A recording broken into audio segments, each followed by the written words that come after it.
Assalomu alaykum hurmatli Noqat Qavar 24 kanalının qatnashchilari. Bugungi kunga 28-fevral 2023-yilning biz ikkinchi kundagi sizlar bilan valyutani qismini tanishtiramiz. Sizlar bilan qishning oxirgi kunlari ko'rishib o'tamiz. Bizdan olsa live boshqa metodlar hurmatli bugun kurs qanday bo'lib qoldi ekan, shu yerdan ma'lumot olamiz. Ketdik onda. Hurmatli biz hozir birinchi kompaniya bankaga kompaniya bankda 87 so'm, o'tgan dollar 93 so'm, euro 15,5 teng rubl ekan. Hurmatli rubl tushib ketdi, qarangizlar.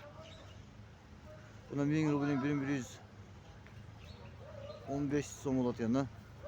Hozir to'g'onlar boshqa bankka ketdi endi.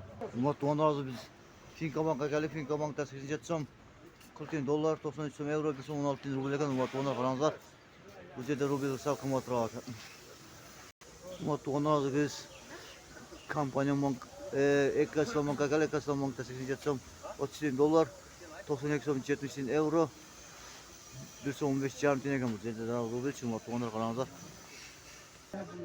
Bu to'g'onlar valyuta akalik valyutalarda 87 so'm, 70 dollar, 1 so'm 15 tane rubl, qozoq tengasi 0,13 tane, o'zbek so'mi 0,74 tane ekan. To'g'onlar qarangizlar. Bu to'g'onlar bu valyutalar shunday ekan qarangizlar. Bu to'g'onlar. Hurmatli Noqat Qavar 24 kanalının qatnashchilari. Bugun shuni sizlar bilan qo'shilishamiz. Tinch bo'linglar, omon bo'linglar. Bari yerlar kurslar shunday ekan. Ertangi 1 mart jazda ko'rishguncha tinch bo'linglar, omon bo'linglar. Qishning oxirgi kunlarida sizlar bilan ko'rishib turganimizga albatta xursandmiz. Bor bo'linglar, omon bo'linglar. Like, boshqa metodlar bo'lsa. Assalomu alaykum va rahmatullohi va barakatuh.